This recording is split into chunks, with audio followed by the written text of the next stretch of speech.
Welcome to No Apologies. I'm Dana Lash. Now, I don't know about you, but when I'm looking for wisdom on how to live my life, how to raise my kids, keep my marriage together, how to be happy, there's one place that I know I can go for answers, insight, and wisdom. And that's Hollywood. That's right, Hollywood. And more specifically, Hollywood celebrities. I mean, who wouldn't want the expert knowledge base from people who are either really lucky or just really good at playing pretend for a living? Many have blown through 5 or 10 marriages. They berate people on sets, suffer from drug and sex addictions, and never seem happy. These are the perfect people to go to for advice, right? Not only are these experts really rich from playing pretend so well, but this virtue, it's a virtue, means that they get to tell you how to live. And I know it seems unfair, but it's not. See, when you get an Oscar, it also comes with a newfound right to lecture other human beings. And when celebrities are so adored by the world that they start to believe that they're actually more important and knowledgeable than everyone else, I mean, then you can kind of see it in, well, instances like this with Sean Penn. He has very strong opinions, particularly about you, who is not him, getting vaccinated. Watch. My deep belief personally is that that no different than having everybody being able to drive 100 miles an hour in a car, that this is one of those things that should be mandatory, that we all get. There's different kinds of hesitancies, right? And so I don't think that there's much excuse to not know the information available anymore. And hence that's part of why I think it should be mandatory at this stage. I think that a resistance is just based on a certain kind of siloed lack of imagination and understanding of anything that's helpful to the human race.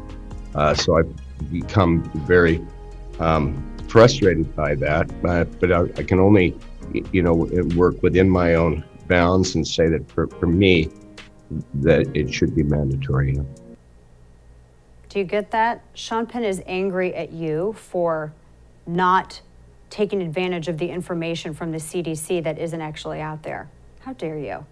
And he also thinks, quote, you have a lack of imagination and understanding of anything that's helpful to the human race, end quote. Now, if that came from Jeff Spicoli, his famous stoner Malibu surfer dude from Fast Times at Ridgemont High, that might be like funny or harmless, but it's coming from Sean Penn. So vaccines are like licenses, which are also racist when needed to vote. Right, it's racist to have an ID to vote, but not to get a vaccine. You have to show proficiency with a vehicle. I don't know if he knows this. Does he have a license? Has he seen a car? You have to show proficiency with it to get a license. Maybe a greater proficiency than the CDC director says that the vaccines have shown at stopping transmission of the virus. Plus, you're also allowed to drive a car on your own private property without a license. And also not everyone drives. And also driving isn't a right. And this is a favorite comparison of people who are anti-Second Amendment. It's a privilege. Those are two different things. How you transport yourself is entirely up to your own free will. But most importantly, though, a vehicle is not part of your person. So this is super important. This analogy requires recognizing your body as nothing more than a vehicle that the government can regulate, and it denies you your physical agency. Amazing how quickly the whole my body, my choice thing flies out the window when talking about whether or not the government has the power to mandate injections. Now, Sean Penn has what we call an opinion. Like all human beings, it is no more special or legitimate than anyone else's, especially on this topic. I mean, my goodness, the most honest thing that we can say is that nothing is certain with this pandemic. I don't think you can get any more honest than that. Even here in this clip with Wolf Blitzer, which I'm about to play, if you watch the whole interview, you can tell that the CDC, they don't really know all of the answers, or they don't know how to tell you that they don't want you to know all the answers, something like that. They said that the vaccine was the answer just a few weeks ago, and now they think it's only going to protect people from the original strain, maybe most people from the original strain, but not with all of the variants out there. Watch. Our vaccines are working exceptionally well. They continue to work well for Delta with regard to severe illness and death. They prevent it. But what they can't do anymore is prevent transmission. So this apparently is about the Delta and Lambda variant, maybe, perhaps. I mean, do we even know? I wish we knew what they knew. So see, all of this pompous certitude from supposed humanitarians like Sean Penn, saying that you are not helpful to the human race if you don't get vaxxed, like he says, it kind of shows the lack of wisdom to know what you know and know what you don't, right? We already know that the Lambda variant, and that Fauci and others have mentioned, it's reported to be even more maybe contagious than Delta. maybe no one really has any data to back any of this up, but whatever. Maybe the lambda will turn out to be nothing. But this pandemic is zigzagging all over the place. And the CDC and the WHO, they have been a disaster on this. I mean, consider this. We have a respiratory virus that is surging in the middle of summer. RSV, right? Typically flu, colds, pneumonia, coronaviruses, they're dormant in the summer because high vitamin D production caused by sunlight exposure. That's one theory. But these viruses, they're not disappearing in the summer, and the effects are mitigated during this time. But yet the Delta variant seems to be surging, doing so even after half of the country is vaccinated, and many have natural immunity, which we're all supposed to pretend doesn't exist. So there are surprises and certainties with the coronavirus that they're not easy to come by. But that's not stopping another celebrity expert, Arnold Schwarzenegger, from telling you this. Watch. But I think people should know there is a virus here. It kills people. And the only way we prevent it is to get vaccinated, to wear masks, to do social distancing, washing your hands all the time, and not just to think about, well, my freedom is being kind of disturbed here. No, screw your freedom. Because with freedom comes obligations and kind of responsibilities. We cannot just say, I have the right to do X, Y, and Z. When you affect other people, that is when it gets serious. It's like no different than a traffic light. We put a traffic light at that intersection so someone doesn't kill someone else by accident. So this is why we have a traffic light. You cannot say, no one is going to tell me that I'm going to stop here, that I have to stop at this traffic light here. I'm going to go right through it. Yeah, then you kill someone else, and then it is your doing. So this is the same thing with the virus. You cannot go and not put a mask on, because when you breathe, you can infect someone else, and you can infect someone that then gets sick and may die.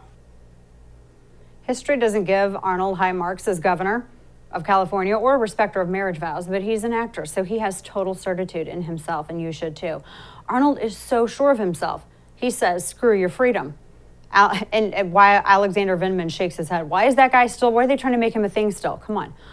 Arnold compares running a red light and endangering others to not getting vaccinated and wearing masks, which is silly, because running red lights will definitely endanger you, but most importantly, it will certainly endanger other people.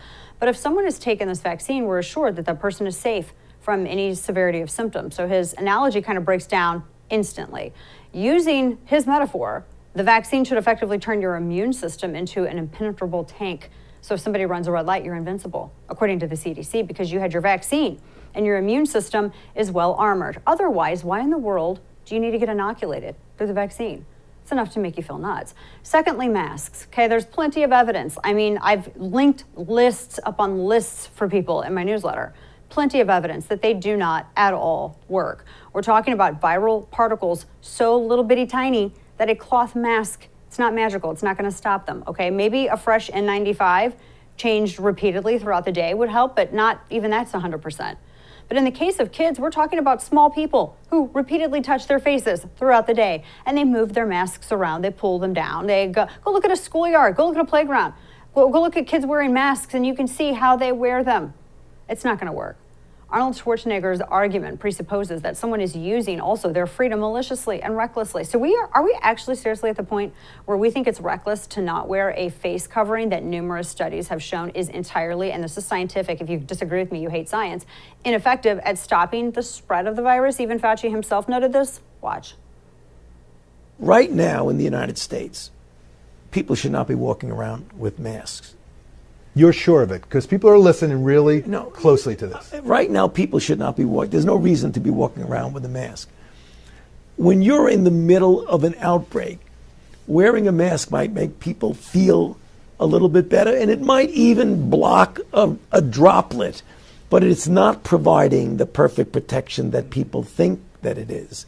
And often, there are unintended consequences. People keep fiddling with the mask, and they keep touching their face. And can you get some schmutz sort of staying inside there? Of course. How can people watch that clip, people like Arnold Schwarzenegger, and then say with total certitude that masks work? The data hasn't changed. I mean, all that changed was Fauci says wear one now. He never showed any actual data to support the 180. I mean, he just said that they told everybody this so that there wouldn't be a run on the supply for first responders and healthcare workers. This position, though, merely turns masks into the latest, as my friend Ace of Spades HQ once said, the political MacGuffin, right? It supposes two things. One, that masks are effective at stopping the transmission of the coronavirus, and two, that the virus doesn't have a 99% survivability rate, and that positive cases, every one of them, are all fatalities. That's not following the science. It's not even it's not logic at all, and it's horrible persuasion. All Fauci says when explaining his 180 on masks is, yes, I lied when I said they were ineffective. Watch. Now, getting back to your first question, which was, what about a month or so, or 2 or 3 ago, when people were saying, you don't really need to wear a mask? Well, the reason for that is that we were concerned, the public health community, and many people were saying this, were concerned that it was at a time when personal protective equipment, including the N95 masks and the surgical masks, were in very short supply. And we wanted to make sure that the people, namely the healthcare workers, who were brave enough to put themselves in harm's way to take care of people who you know were infected with the coronavirus and the danger of them getting infected, we did not want them to be without the equipment that they needed. So he lied. How dare you not have faith in this man, horrible person? Not him, the liar, who lied about herd immunity too. Now nobody could possibly trust Fauci. So how do we know that he's not, I don't know, lying about something else? Like the idea that small, tiny, little bitty baby children should be vaxxed. What else does he know that he's not sharing? And why all the strong arming? Is it because we have Hollywood celebrities that are not seeking, the leftist elite, not seeking to persuade anymore? Look at this from an AP story. It's actually pretty shocking and scary, the ideas that they're considering in order to force you to take a vaccine when we're questioning the efficacy of reducing transmissions with this vaccine and all of the other strains out there. The quote, still, while more severe measures, such as mandating vaccines for interstate travel or changing how the federal government reimburses treatment for those who are unvaccinated and become ill with COVID-19 have been discussed, the Biden administration worried that they would be too polarizing for the moment. So you have the Biden administration actually talking about mandated vaccinations just to cross the state line for the moment. So you're saying that you're considering not letting people drive down the road in their own car because they're not vaccinated? They're considering this? You're actually considering having a vax mandate to go across state lines, but not to go across the southern border. Okay, makes no sense. Naturally, the public's trust drops more and more while vaccine hesitancy shockingly increases. It reminds me of a verse in Romans that says, professing to be wise, they became fools. You know, the one thing that anyone needs to have when they pontificate about this virus is humility. And just know what you know and know what you don't. We're going to see that many predictions will not come true. And many so-called unassailable truths will be overturned. And that's already happened much throughout this pandemic. So a little bit of humility is in order, and some grace too. The truth is when you add it all up, the contradictions, the reversals, the censorship, the shaming and the blaming, what seems to really be at play here is a desire to force compliance to a certain belief system. Far left has always believed itself not only to be correct, but better than you and me, because they're more correct, right? And just because the left has institutional power doesn't mean that they can abandon persuasion. Their refusal to exert the effort to do so explains, their shaming and hatred for the unvaccinated and those that no longer want to wear masks. It's not about science or data or logic. It never was. And it's not about persuading either. It's about forcing you to see it their way. They don't even want to exert the effort to make an argument. And you better see it their way or they're going to make it impossible for you to live in society. And maybe we shouldn't be surprised. Celebrities like Sean Penn, he was besties with Hugo Chavez, right? He admired the Castro regime. People like him, who are the far left elite, they really believe that they're better than you and that you need to be controlled, really specifically by them, because you don't know what's good for you. And they actually believe that their platform is permission to partake in the controlling. It never occurs to them that maybe they should check out controlling their own lives first. What would make them think that they could control all of society and not drive it right into a ditch? Look, if Americans have lost trust in agencies of bureaucratic medical professionals, what makes celebrities think that they'll listen to them? Look, we all acknowledge that we were dealing with something unprecedented with this virus, and we extended a lot of grace in the beginning of this whole thing as a result. But sadly, this courtesy is not reciprocated for the people desperately still searching for, yes, actual answers about existing health conditions, boosters, natural immunities. We were barred from discussing lab leak, for instance, until Biden did. The biggest purveyor of misinformation isn't the speculation of people trying to answer unanswered questions. It's people like Fauci who burn the public's goodwill for a noble lie. Don't see much condemnation for that from Schwarzenegger or from Sean Penn. You know, we followed their science for a year and a half. Now how about following the science? And that goes for you too, Hollywood. So coming up, this story is insane. We've had a lot of discussions about women's protections, particularly when it comes to speech, using pronouns. And now you have to also consider women in prison. Transfers of men to women's prisons in California. This is one of the craziest stories I think I've read in a very long time. And it's proving to be incredibly dangerous for female inmates and female corrections officers. Wait until you hear the details and some common ground. Mary Kate Fain of the Women's Liberation Front joins me next to discuss. Black Rifle Coffee Company is a veteran-owned coffee company serving premium coffee to people who love America. Veteran CEO and founder Evan Hafer spent over 7 years on the ground overseas with U.S. Special Forces and as a CIA contractor. Black Rifle Coffee is committed to Evan's mission of supporting veteran, law enforcement, and first responder causes. So this summer, Black Rifle Coffee Company invites you to enjoy your coffee, whether you're brewing the perfect cup of pour over or if you have any cans of 300 left because we've cracked open enough of them with this copy. Black Rifle Coffee is here to fuel your way wherever the summer takes you. So head on over to blackriflecoffee.com/DanaTV to order yours and use code DanaTV at checkout for 20% off your purchase and your first coffee club order. Fuel your summer with America's coffee, Black Rifle Coffee.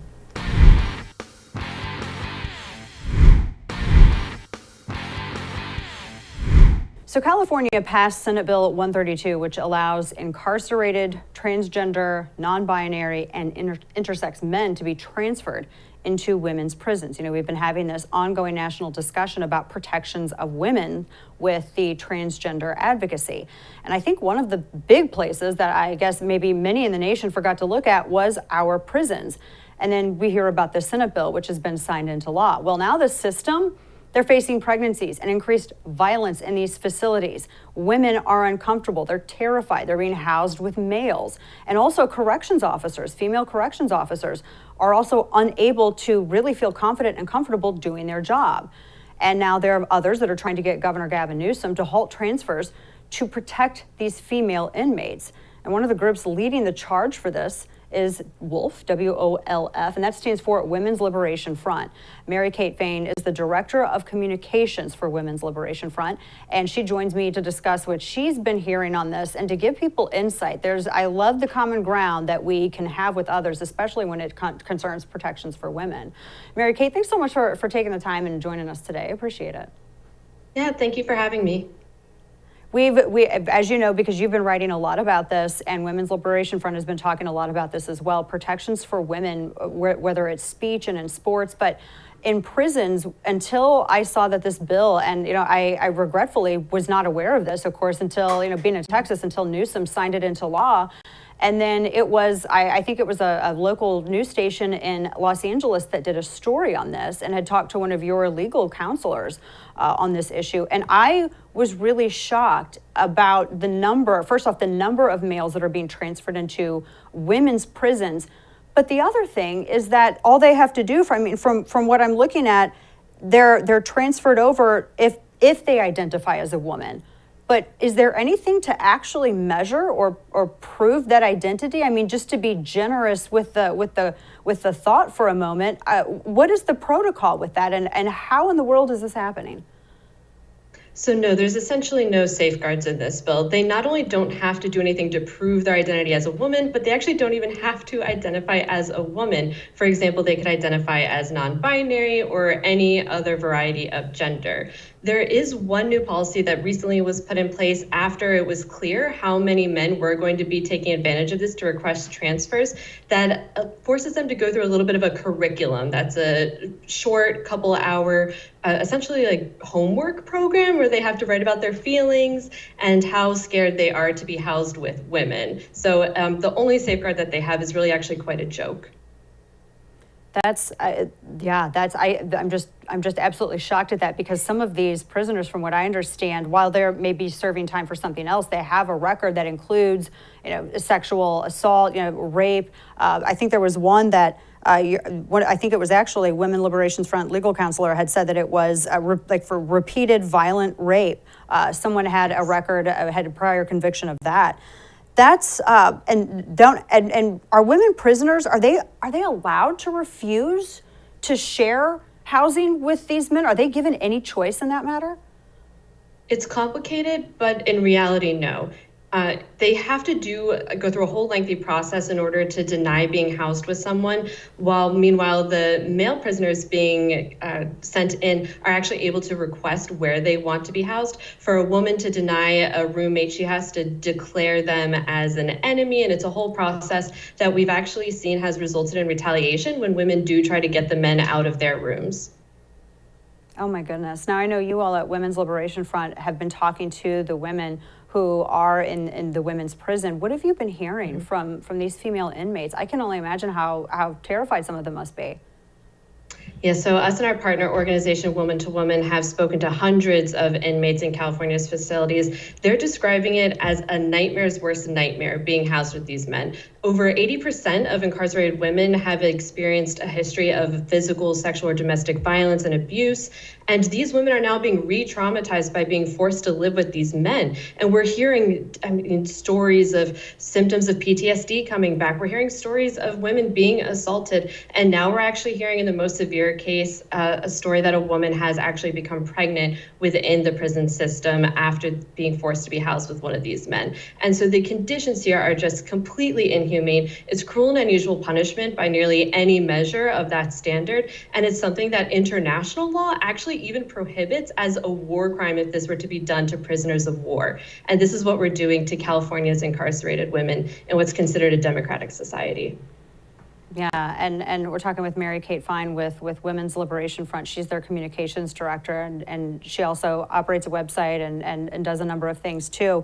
One of the other stories, one of the other reports coming out is that the prison began handing women condoms and then information as to what their options were if they were to become pregnant. That sounds to me like they're suggesting that there might be some non-consensual, a crime that's going to be occurring in the jail where these male inmates would be preying upon the female inmates. Yes, exactly. In the California prison system, actually all sexual activity is considered non-consensual by default. And so by handing condoms to the female inmates, what they're essentially doing is admitting that they know that they're going to be raped and that, oh, well, here, at least you have a condom, as if that was ever any sort of, it's a Band-Aid on a bullet wound when you're dealing with sexual assault.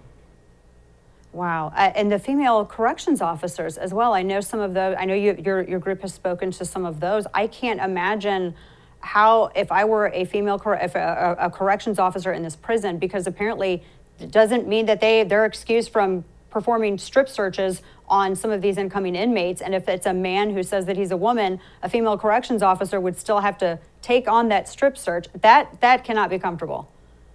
That's exactly right. And what we're actually hearing is that the men are taking advantage of that moment, as can be expected, to sexually harass the COs. Oh. And these are, when you're dealing with men versus women, there are physical differences, and even the power dynamics within prison of COs versus the inmates does not change that power and physical dynamic that you're dealing with. And the COs are being put at risk. We hear that they're deeply unhappy with how this is being played out. But unfortunately, the individual COs, and honestly, even individual prisons, have their hands tied because of this law that was passed, SB 132, which was authored by Senator Scott Wiener of California, which essentially forces the prisons to do just this. And we know that the prisons do care about the safety of the women in their care, but there's only so much they can do under this policy. Their hands are essentially tied.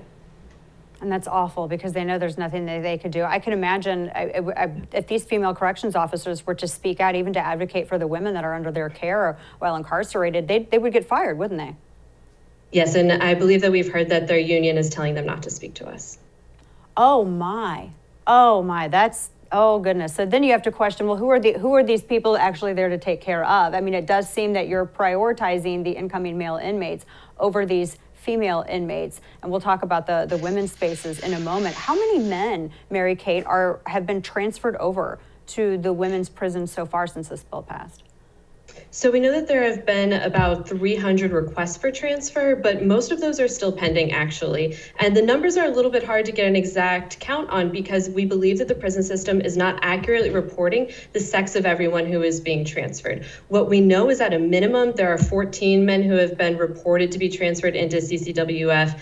And we believe that there are actually over 20, and at the peak, there may have been 28 men. And it does seem that in response to some of the news that's been coming out, including the potential pregnancy, that some of these men may have been moved into isolation in order to separate them from the general population and to further obscure the numbers.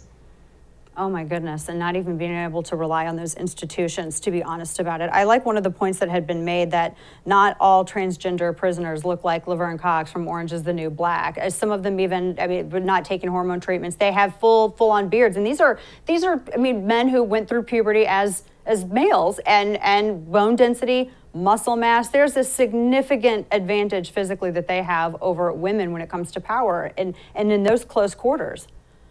Yes, absolutely. We've even heard one man reported to one of the women that we spoke to. He was bragging that he went off his hormones the minute he got sent to the women's prison. And these are fully intact men. And the prison knows this, or else they wouldn't be handing condoms to the women and telling them what to do in case they got pregnant. Because this is what happens when you have men who are, for all intents and purposes, just men who have a different identity about themselves. There really is nothing special or unique about these men compared to other men. Right, that's a great point. We're talking with Mary Kate Fain with the Women's Liberation Front, and I have to say I really appreciate your all's willingness to find that common ground with people. And I wanted to share this quote with everybody because you had this up on your website. You're always asked enough to where you had to put it up in a frequently asked question. Why do you work with conservatives? And you say the short answer is that women's very right to define ourselves as a meaningful sex class is on the line.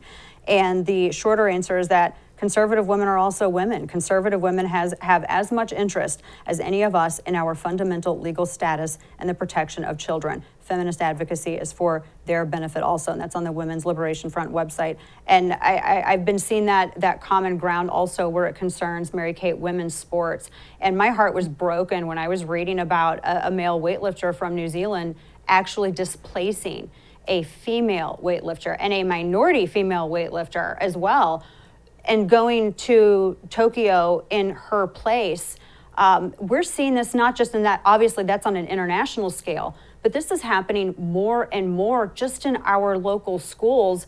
And I have to say, my background, being raised by a single parent, and I had a single mom, and sports was my escape. And I can't imagine what sports is going to look like when we essentially allow these policies to run women out of athletics. Talk to us a little bit about Women's Liberation Front's their views on that and what kind of uphill fight this seems to have developed into.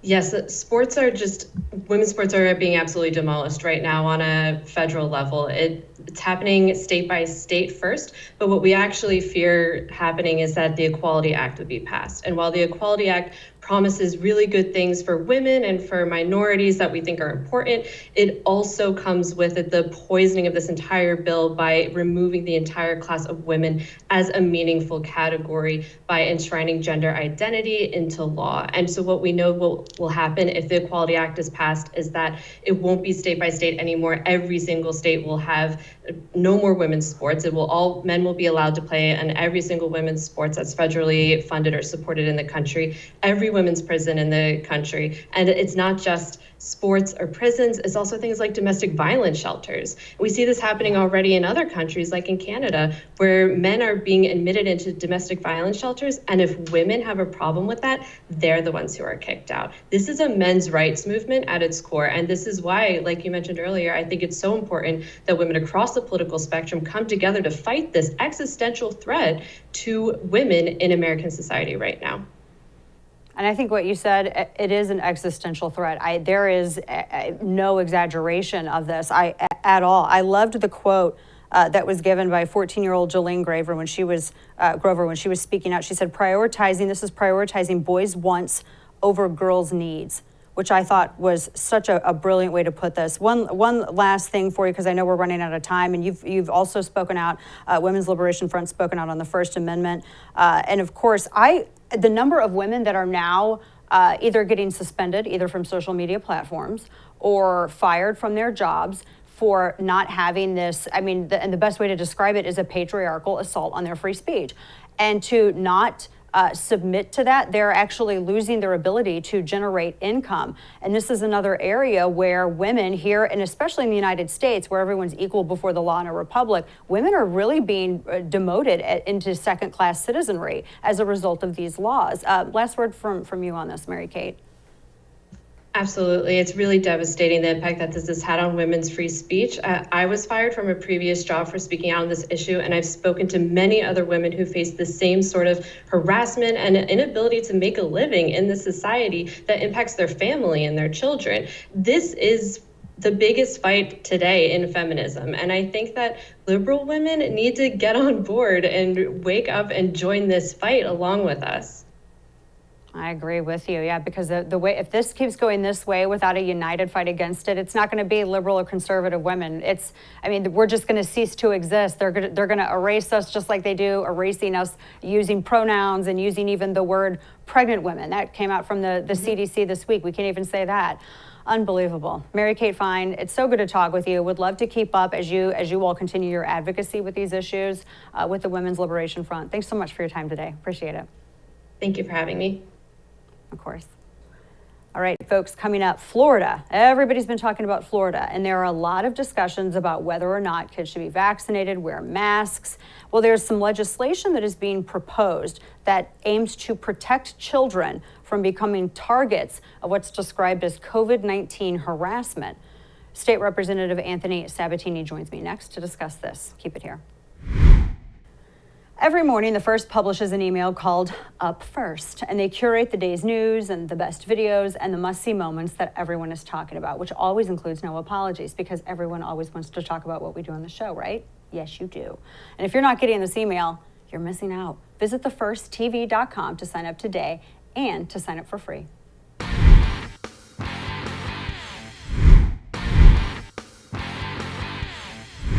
So as we have discussed, parents across the country are fighting back over the anti-science with masking and vaccine mandates for kids, masking mandates for kids, but it has not been without pushback, a lot of pushback, not just in Florida, Texas too, but Florida has announced that they're going to pay for parents to transfer kids to new schools if they become targets of what's described as COVID-19 harassment.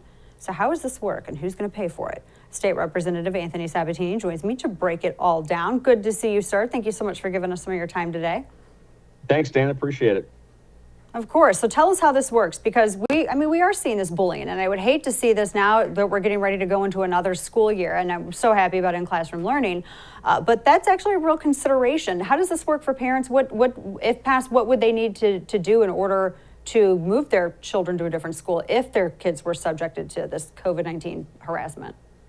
Sure. So, a lot of people might not know this, but Florida is the school choice leader in the nation. We have a variety of scholarships that allow more choice for parents and families to choose where their kids go to school. And so we passed a scholarship 2 years ago that was intended to stop bullying. Kids who are being bullied in a school have the ability to get a voucher to go to a private school where they're treated with some dignity. And that's what's happening here. Schools that want to bully students into fake COVID mandates and, treating them like cattle by strapping a mask to their face and telling them that no matter what their family says, they're going to make their decisions for that child. The government is, cut the family out.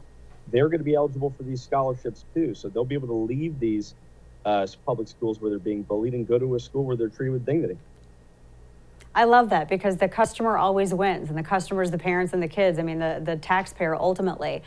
There's been a lot of attention on Florida as well. I know that there's a big fight brewing between what the state and what Governor Ron DeSantis and what the legislature is determining about. The idea that you would ban a mask mandate is not the same thing as banning the wearing of masks. But apparently, some of the schools that are trying to push back on this don't quite understand that. Tell us about this. Sure. So at the end of the day, we want to make sure parents or families are the ones in charge of the healthcare decisions for their kids, especially when it comes to a big controversial decision, something that there's a lot of fake pseudoscience around, like the wearing of masks and stuff like that. So, we want parents to have that decision. So, a kid that Yeah. wants to wear a mask, we're going to allow families to make that decision, but we're not going to allow government to punish that kid or deprive him of an education if he doesn't sign up for their COVID mandates. And so that's really the whole point of the order. And it's wildly popular, with the people, with the families in our state. You just have some really rogue left-wing school boards that are deciding to cross the governor, cross we as a legislature, just to make a political point, like they've been doing it for 18 months. So, we're going to probably be coming in a special session and stripping those people of power, or even defunding some of the schools where these leftists have taken reign. Yeah, what do you make of the White House through Jen Psaki, their threat that if Florida decides to defund, some of these school boards and those, as you said, those leftist members on the school boards that are trying to resist this, that the White House will defund Florida. How do you respond to that? Well, I think this White House is definitely on a collision course with the state of Florida. We're the land of the free. This is the land of the free, and Florida is trying to lead the land of the free and be the paragon for freedom. So they're going to be, finding a way to come into conflict with us. It's sad that they want to make it over, children and family health care decisions, make that the hill they want to die on. But obviously, I think they're going to lose because we're pretty resolute here in Florida. We believe in freedom. We believe in family. And the federal government's not going to be able to make us stand down. So if that's the course they want to go, that's fine. But I don't think they're going to be shutting down any of our schools. Yeah, I have to say I'm very grateful that you all stood your ground with all of this, because I really don't think that other Republican governors or other Republican states would have, had they not kind of siphoned off some of Florida's strength. You all really did lead the nation in all of this, because you did, from what I understand, you really didn't shut down at all.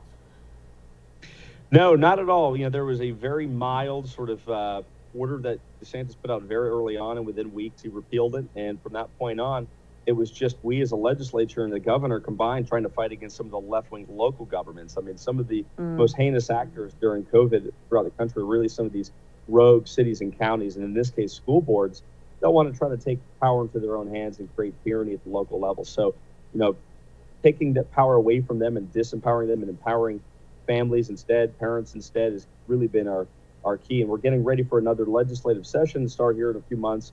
And just based on the behavior of these school boards, we're going to be probably pushing to disempower a lot more of what they're doing, because it's really been an abuse of power. We have a reputation to uphold now. So. Yeah, you do. Florida has a reputation it has to uphold. One last question for you. We're talking to State Representative Anthony Sabatini. I was looking at this article. The CDC had made an error. I'll be generous and say that it was an error, a mistake. I could say that they lied, because it definitely seems that way. But they had taken a number of days of reporting for, I guess it's the Delta variant, but coronavirus, and compiled it all together to represent, oh my gosh, look at this one explosion of transmission here in Florida. Their transmission rates are just through the roof. They had to go back the next day, walk it back, modify it, say, actually, no, we messed up. Talk to us about that, because I see so many people trying to blame this again, either on Republicans in the legislature, Ron DeSantis's office, parents and kids that don't want to wear masks or they don't believe in mandatory vaccines. But no fault with the CDC for messing up the numbers and how they represented it? Yeah, I think that's a great example of the double standard and the way the media has been treating the reporting of numbers concerning this pandemic. But in that case, I think I really just don't believe the White House in the CDC in this case. I think that they actually purposely are trying to fudge the numbers to try to make an example out of Florida. They want to single us out, even though our metrics are either similar or better than most other states when it comes to the pandemic. Their goal is to try to isolate us and make us look like we're worse off. And they do it usually by highlighting just rises in cases. And of course, in southern states in the middle of the summer, people are going to be indoors. You're going to see higher cases, but you're not seeing higher fatalities and injuries. And, they got to do something to try to make a controversy and make Florida look bad. And that's, I think, the metric they chose that time. And they got caught this time, but who knows what they'll do next. Yeah, I know. This would be like the second or third attempt at this point, I think, to try to make up something about Florida's numbers. Well, we appreciate your resiliency and your willingness to stand strong, and hopefully other states can continue to follow Florida's example on that. State Representative Anthony Sabatini, excuse me. It's been a long day. It's a Friday. We got a lot of stuff to talk about. It's good to see you. Thank you so much for joining us. Thank you. Take care. Mm-hmm.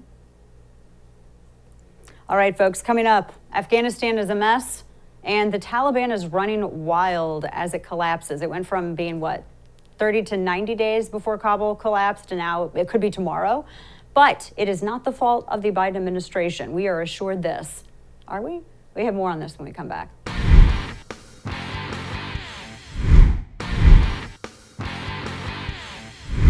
Well, the Taliban is back.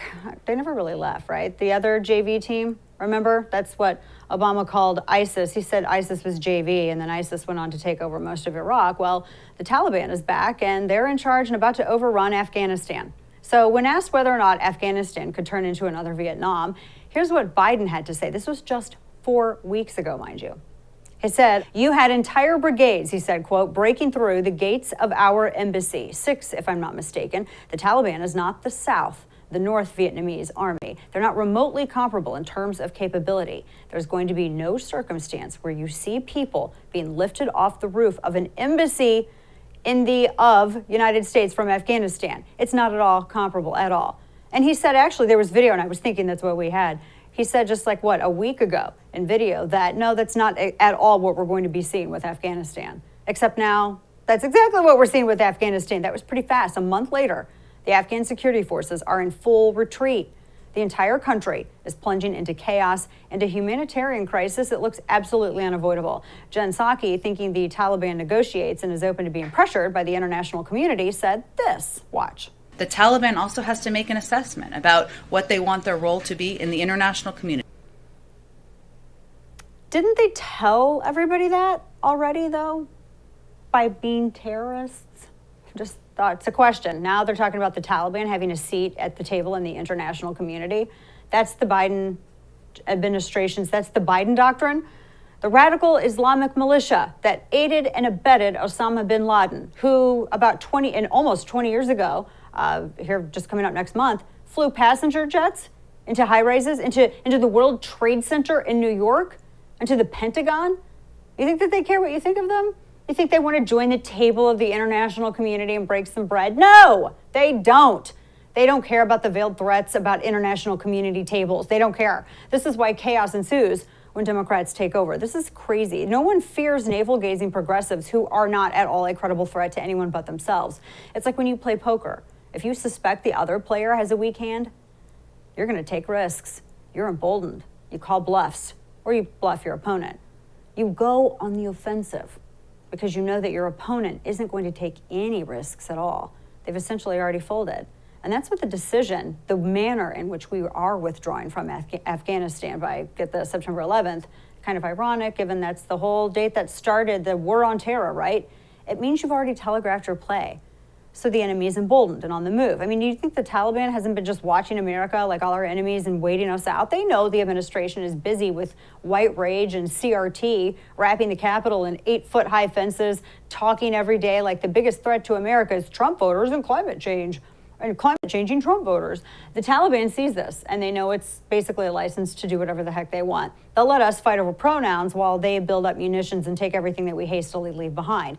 They don't have to worry about optics, right? This current administration, busy condemning its own country daily. They've had more nasty things to say about America, like people that they disagree with politically, than the Taliban at this point, this administration. Talking about how absolutely unequitable it is, how evil the police are, how half the country are a bunch of domestic terrorists, racists, sexists, which means if you're an actual terrorist like the Taliban, life is great, right? While America's navel-gazing with generals like Mark Milley saying, I would like to learn more about white rage, vetting our own soldiers for supposed extremism, which is just basically a differing political view anymore. It means that it's a fine time to waltz into Kabul and take it over. The Biden administration, they're not going to do a thing because they don't view it as their fault really, or their responsibility. I mean, come on, take a look, man. President Biden said so himself just back a year ago. Watch, flashback. Don't you bear some responsibility for the outcome if the Taliban ends up back in control and women end up losing the rights? No, I don't. Zero responsibility. Mm-hmm. The responsibility I have is to protect America's national self-interest and not put our women and men in harm's way to try to solve every single problem in the world by use of force. You know how Gollum's true personality would come out when you would try to take his precious?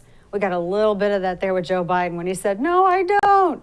Of course, now we have to we took 2,500 soldiers out. Now we got to send 3,000 soldiers back. And anybody who understands math knows that 3,000 is greater than 2,500. They have to go back to Afghanistan to ensure a safe exit of our embassy and to have it all evacuated and make sure everything's out, I guess, by 9/11. But no, now the embassy is in peril. But it's not President Biden's problem. How dare you? Besides, he's busy blaming the plague of the coronavirus on his own unvaccinated citizens rather than the Chinese Communist Party. There is so much more tearing down of America to do. The president doesn't have time to own the disaster or even acknowledge it, really. He went to Camp David and wouldn't even give a statement to the press.